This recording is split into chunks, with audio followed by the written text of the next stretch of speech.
Dear students, आज मैं आपको मेंसुरेशन के बारे में बताना चाहूँगा। मेंसुरेशन के अंदर जब कभी भी आपको किसी क्वेश्चन के अंदर क्यूब दिया हो, जैसे किसी भी यूनिट के पावर में यदि 3 दे रखा हो तो उसको हम हमेशा किसके अंतर्गत रखेंगे? वॉल्यूम के अंदर। दूसरी बात, कभी भी यदि यूनिट पे पावर 2 लगा हो तो उसको हम एरिया के अंदर इंक्लूड करेंगे। फिर से, यदि किसी भी यूनिट पे पावर 3 लगा हो तो उसको वॉल्यूम के अंदर कैलकुलेट करेंगे।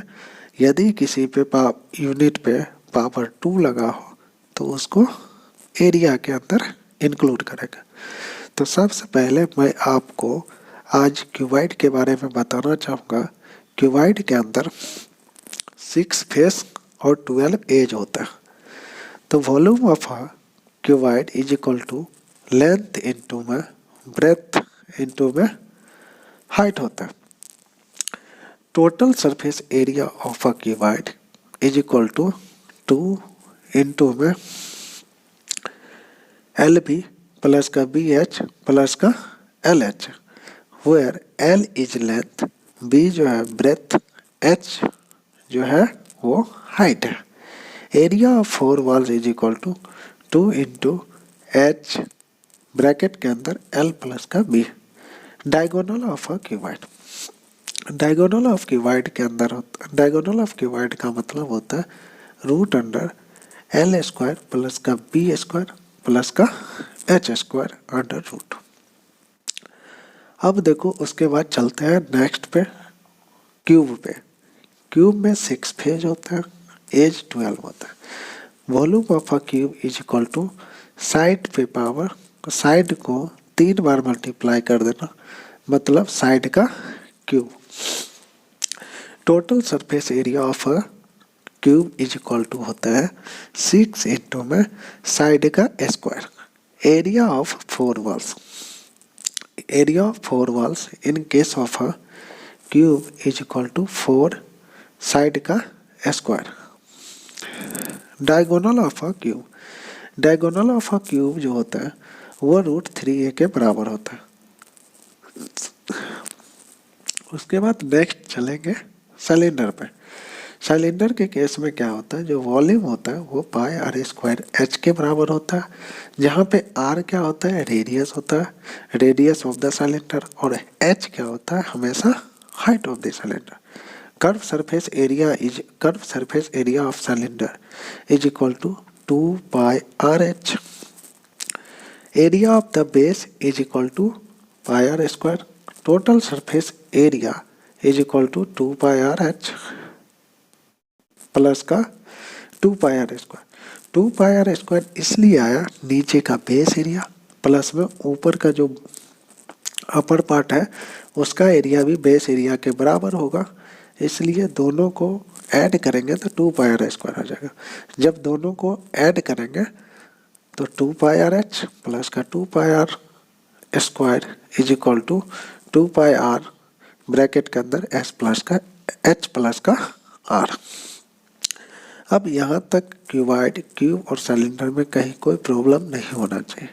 लेकिन जो स्टूडेंट्स के मेन कंसेप्ट में दिक्कत होता है, जब क्वेश्चन सॉल्व करवाने के लिए जब स्टूडेंट को बोला जाता है एरिया ऑफ पेंटिंग, कभी मतलब आपसे पूछ लिया जाएगा क्वेश्चन के अंदर जो पेंटिंग करवाना है किसी मकान का, तो उस केस में क्या करेंगे हम, जो एरिया ऑफ पेंटिंग, जब पेंटिंग करवाना हो उस केस में total area to be painted question के अंदर में लिखा हो, उस केस में क्या करेंगे हम, एरिया ऑफ 4 वॉल्स पहले निकाल लेंगे, क्योंकि पेंट के केस में चारों दीवार को रंगा जाता है प्लस सेलिंग, जिसको रूफ कहता है। तो पहले एरिया ऑफ 4 वॉल्स निकाल लेंगे। जब एरिया टू बी पेंटेड को कहा जाए तो पहले एरिया ऑफ 4 वॉल्स निकाल लेंगे प्लस का उसमें लेंथ इंटू में ब्रेथ कर देंगे, जो एरिया ऑफ द रूफ के बराबर होगा। अब देखो, हिंदी वाले स्टूडेंट्स के लिए जैसे क्यूबाइड के बारे में तो क्यूबॉइड के बारे में, जब क्यूबॉइड को हम कहते हैं हिंदी में घनाभ। घनाभ के आयतन होते हैं लंबाई गुने में चौड़ाई गुने में ऊंचाई। कुल पृष्ठीय क्षेत्रफल घनाभ का 2 गुने में ब्रैकेट के अंदर लंबाई गुने में चौड़ाई प्लस का चौड़ाई गुने में ऊंचाई प्लस का लंबाई गुने में ऊंचाई। अब 4 दीवारों का एरिया इज इक्वल टू 2 गुने में ऊंचाई ब्रैकेट के अंदर लंबाई प्लस का चौड़ाई। अब क्यूबॉइड का विकर्ण, क्यूबॉइड का जो विकर्ण होता है वो बराबर होता है वर्ग के अंदर लंबाई का स्क्वायर प्लस चौड़ाई का स्क्वायर प्लस ऊंचाई का स्क्वायर। अब चलते हैं घन के बारे में। घन के अंदर जो आयतन होता है वो होता है भुजा के घन के बराबर होता है। तो भुजा के घन का मतलब है भुजा के जो लंबाई दे रखा है उसको आप 3 बार गुना कर दें तो वो वॉल्यूम निकल जाएगा। घन का कुल पृष्ठीय क्षेत्रफल होता है 6 इंटू में भुजा का वर्ग। एरिया ऑफ, इसके बाद 4 दीवारों का क्षेत्रफल घन के केस में 4 गुने में भुजा का स्क्वायर। अब घन का विकर्ण जो होता है वो होता है वर्गमूल 3 का गुने में 60। अब देखो सिलेंडर को हिंदी में बेलन कहते हैं, उसका आयतन होता है पाई गुने में त्रिज्या का स्क्वायर गुने में ऊंचाई। उसके बाद बेलन का वक्र पृष्ठीय क्षेत्रफल, बेलन का जो वक्र पृष्ठीय क्षेत्रफल होता है वो होता है 2 गुने में पाई गुने में त्रिज्या गुने में ऊंचाई।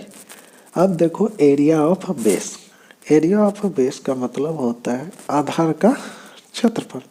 आधार का क्षेत्रफल पाई गुने में त्रिज्या के स्क्वायर के बराबर होता है, त्रिज्या के वर्ग के बराबर होता है।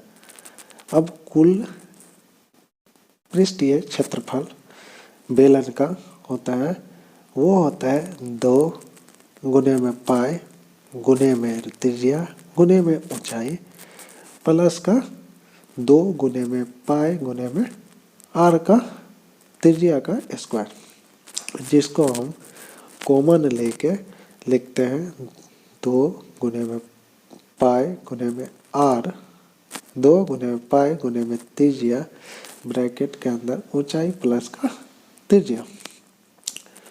अब इस मेंसुरेशन के आगे हम नेक्स्ट क्लास में देखेंगे।